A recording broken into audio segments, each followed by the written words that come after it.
It is my 30th birthday today, and I am celebrating it with this. Didn't say happy birthday though, I hate that. I didn't celebrate birthdays. I usually ignore anyone saying happy birthday. Birthdays are rubbish. And I never say happy birthday to anyone else either. I didn't believe in birthdays. This is Captain Ataman number 4, the Armageddon mini-series. I have been pretty down on this book, moaning a lot about how uninterested I am in the Wildstorm in print, but the oddest thing has happened, and I regrettably have found myself starting to almost like it, and thinking that I'd maybe gone too hard on it. The costume is still fucking balls though. This is a great cover for showing how bad the costume is. It doesn't look like Captain Ataman. It looks like some crappy early IMAG comics character. No wonder they sent him off to the Wildstorm universe with the WildC.A.T.s. I've not mentioned yet about this design, this horrible Captain Ataman look. It comes from Tragic Kingdom. DC, they have got this fetish for trying to force their comics to resemble the miserable world of Tragic Kingdom. Look, there is a much better design for the character, and the book is just teasing us again with it.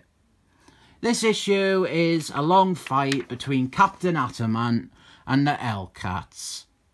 While I have been complaining about the use of the WildC.A.T.s characters, and I have pointed to them as what the writer was really interested in writing, this one is fine because they are finally interacting with the book's supposed star, Captain Ataman.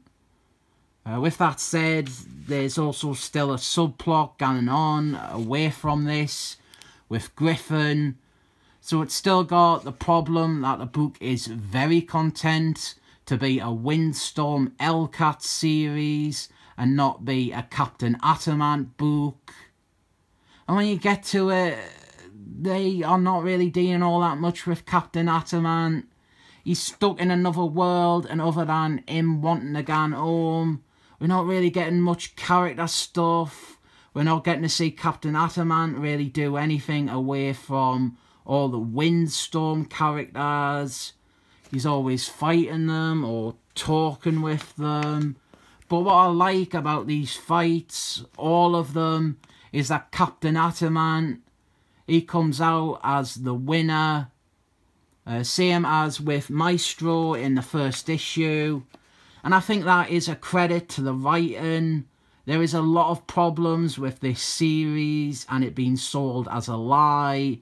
But Captain Ataman, him getting to beat these Wildstorm characters, at least it helps downplay what I feel is a clear narrative bias towards those characters.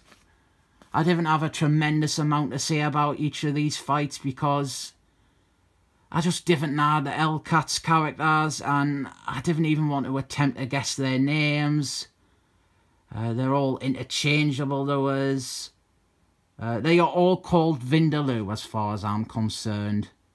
So Captain Ataman, he has beaten Vindaloo, and now Vindaloo, she is stepping in as the next combatant. Here is that subplot all about Griffin, and just like last time, I'm going to skip it for this review. It has now to do with Captain Ataman. If this was a Griffin comic or a WildC.A.T.s comic, it would be fine, but it's meant to be a Captain Ataman book. Even with the fights, Captain Ataman, well, it feels more like we're actually reading a WildC.A.T.s comic where they fight Captain Ataman and they lose to him. Like Vindaloo here, he seems to get more personality and character traits than Captain Ataman does. The same goes for Vindaloo here. I came away from this issue feeling like I knew much more about her than I would Captain Ataman if this was my first time reading a comic with him in. Again though, Captain Ataman, he beats Vindaloo. The fights, they are all fun, but To me, it was like just watching Captain Adamant fight an assortment of Z-list villains. It definitely didn't feel like Captain Adamant fighting Wildstorm's big superhero team.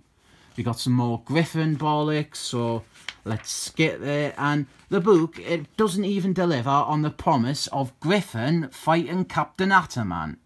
Griffin, he's like the popular WildC.A.T.s character. He's the one that people would probably want to see fight Captain Adamant, but Captain Adamant, instead he gets abducted by other Wildstorm characters, because this miniseries is just a brochure for all the properties and exciting characters that Wildstorm have to offer. So Captain Adamant, he is on the moon, and I wonder how long it took him to go to the moon in the New 52 series. The one where they just make him into Manhattan Man from Watching Men. And the next issue is Captain Adamant teaming up with the Storm Watchers. And if you thought I had disdain for the WildC.A.T.s, just wait until I get started on the Storm Watchers. This series is a bit like bad medicine. At first, you react strongly to how it tastes.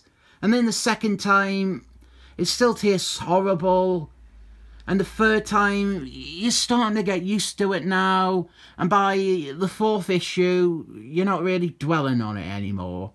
You're passive towards it. And the problem here is that I mostly have to administer stuff via straws now. And it would be really hard to sip a comic book up through a straw. So I didn't recommend this as medicine.